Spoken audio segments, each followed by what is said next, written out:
ಆತ ನೌಕಾಪಡೆಯಲ್ಲಿ ಅಧಿಕಾರಿ. ಮದುವೆಯಾಗಿ ಸುಖ ಸಂಸಾರವನ್ನು ಹೊಂದಿದ್ದ.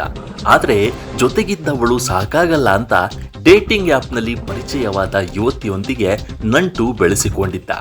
ಪತ್ನಿ ತವರು ಮನೆಗೆ ಹೋದಾಗೆಲ್ಲ ಆಕೆಯನ್ನ ಕರೆಸಿಕೊಂಡು ರೊಮ್ಯಾನ್ಸ್ ಮಾಡ್ತಾ ಇದ್ದ. ಆದರೆ ಪ್ರೀತಿಯ ನೆಪದಲ್ಲಿ ಅಕ್ರಮ ಸಂಬಂಧ ಬೆಳೆಸಿಕೊಂಡಿದ್ದ ಆ ಯುವತಿ ನೌಕಾಪಡೆ ಅಧಿಕಾರಿಯನ್ನೇ ಹಣಕ್ಕಾಗಿ ದಾಳ ಮಾಡಿಕೊಂಡಿದ್ಲು. ಮೊನ್ನೆ ಯಾವತ್ತಿನಂತೆ ನೌಕಾಪಡೆ ಅಧಿಕಾರಿ ಚಿಂತಾಂಡ ರವೀಂದ್ರ ಪತ್ನಿ ತವರು ಮನೆಗೆ ಹೋದಳೆಂದು ಸಂಜೆ ವೇಳೆಗೆ ತನ್ನ ಲವರ್ ಪೊಲ್ಲಿಪಲ್ಲಿ ಮೌನಿಕಾಳನ್ನ ಮನೆಗೆ ಕರೆಸಿಕೊಂಡಿದ್ದ. ಆದರೆ ಇಬ್ಬರ ನಡುವೆ ಹಣದ ವಿಚಾರದಲ್ಲಿ ಮಾತಿಗೆ ಮಾತು ಬೆಳೆದು ಆಕೆಯನ್ನ ರವೀಂದ್ರ ಬರ್ಬರವಾಗಿ ಕೊಂದು ಹಾಕಿದ್ದ.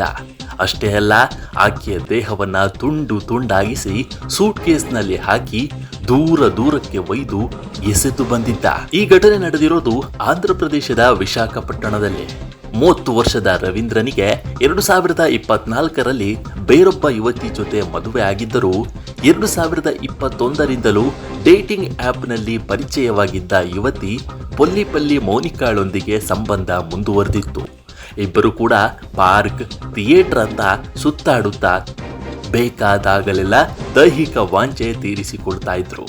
ಮನೆಗೆ ಪತ್ನಿ ಬಂದಿದ್ದರೂ ಇವರ ಕದ್ದು ಮುಚ್ಚಿದ ಸಂಬಂಧ ಮುಂದುವರೆದಿತ್ತು. ಕಳೆದ ಭಾನುವಾರ ಪತ್ನಿ ತವರು ಮನೆಗೆ ಹೋಗಿದ್ದಾಗ ಮೌನಿಕಾಳನ್ನ ರವೀಂದ್ರ ಕರೆದಿದ್ದ. ರೊಮ್ಯಾನ್ಸ್ ಮುಗಿದ ಬಳಿಕ ಆಕೆಗೆ ಹಿಂದೆ ಕೊಟ್ಟಿದ್ದ 3.5 ಲಕ್ಷ ರೂಪಾಯಿ ಹಣವನ್ನ ಮರಳಿ ಕೇಳಿದ್ದ.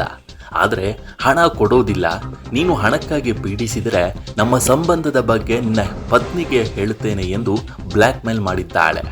ಇಂತಹದ್ದೇ ಬ್ಲ್ಯಾಕ್ ಮೇಲ್ ಅನ್ನ ಹಿಂದೆಯೂ ಮಾಡಿದ್ದಳು.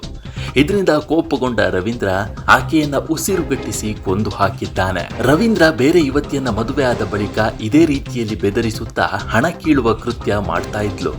ಪೊಲೀಸ್ ತನಿಖೆಯಲ್ಲಿ ರವೀಂದ್ರ ಆಕೆಯನ್ನ ಕೊಲ್ಲಲು ಮೊದಲೇ ಪ್ಲಾನ್ ಮಾಡಿದ್ದ ಅನ್ನೋದು ತಿಳಿದು ಬಂದಿದೆ. ಯುವತಿಯನ್ನ ಉಸಿರುಗಟ್ಟಿಸಿ ಕೊಂದ ಬಳಿಕ ಆನ್ಲೈನ್ನಲ್ಲಿ ಚೂರಿಯನ್ನ ತರಿಸಿಕೊಂಡಿದ್ದು, ಬಳಿಕ ದೇಹವನ್ನ ತುಂಡು ತುಂಡಾಗಿ ಕತ್ತರಿಸಿದ್ದಾನೆ. ತಲೆಯನ್ನ ಕುತ್ತಿಗೆಯಿಂದ ಬೇರ್ಪಡಿಸಿ ಕಾಲು ಕೈಗಳನ್ನ ಕತ್ತರಿಸಿ ಟ್ರಾಲಿ ಬ್ಯಾಗ್ನಲ್ಲಿ ತುಂಬಿಸಿ ಬೇರೆ ಬೇರೆ ಕಡೆ ಎಸೆದಿದ್ದಾನೆ. ದೇಹದ ಒಂದು ಭಾಗವನ್ನ ಫ್ರಿಡ್ಜ್ನಲ್ಲಿ ತುಂಬಿಸಿಟ್ಟಿದ್ದಾನೆ. ತಲೆ ಮತ್ತು ಕೈ ಕಾಲುಗಳನ್ನ ದೂರಕ್ಕೆ ಕೊಂಡೊಯ್ದು ಅಲ್ಲಿ ಅದನ್ನ ಬೆಂಕಿ ಕೊಟ್ಟು ಸುಟ್ಟಿದ್ದ.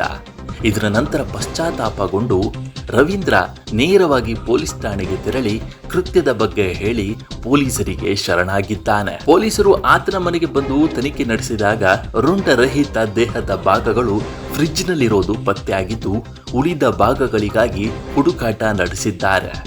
ಘಟನೆ ಬಗ್ಗೆ ತನಿಖೆಗಾಗಿ ವಿಶೇಷ ತನಿಖಾ ತಂಡವನ್ನ ರಚಿಸಲಾಗಿದೆ. 2022ರಲ್ಲಿ ದೆಹಲಿಯಲ್ಲಿ ಲಿವ್ ಇನ್ ರಿಲೇಶನ್ಶಿಪ್ನಲ್ಲಿದ್ದ ಮಹಾರಾಷ್ಟ್ರ ಮೂಲದ ಶ್ರದ್ಧಾ ವಾಲ್ಕರ್ ಎಂಬ ಯುವತಿಯನ್ನ ಪ್ರಿಯಕರ ಅಫ್ತಾಬ್ ಅಮೀನ್ ಭೀಕರವಾಗಿ ಕಡಿದು ಹತ್ಯೆ ಮಾಡಿದ್ದಲ್ಲದೆ ದೇಹವನ್ನ 33 ತುಂಡುಗಳನ್ನಾಗಿಸಿ ವಿವಿಧ ಕಡೆಗಳಿಗೆ ಒಯ್ದು ಸುಟ್ಟು ಹಾಕಿದ್ದ. ಈ ಕೃತ್ಯ ಇಡೀ ದೇಶವನ್ನ ಬೆಚ್ಚಿ ಬೀಳಿಸಿತ್ತು. ಇದೀಗ ಅಂತಹದ್ದೇ ಮತ್ತೊಂದು ಅಮಾನುಷ ಕೃತ್ಯ ಬಯಲಿಗೆ ಬಂದಿದೆ.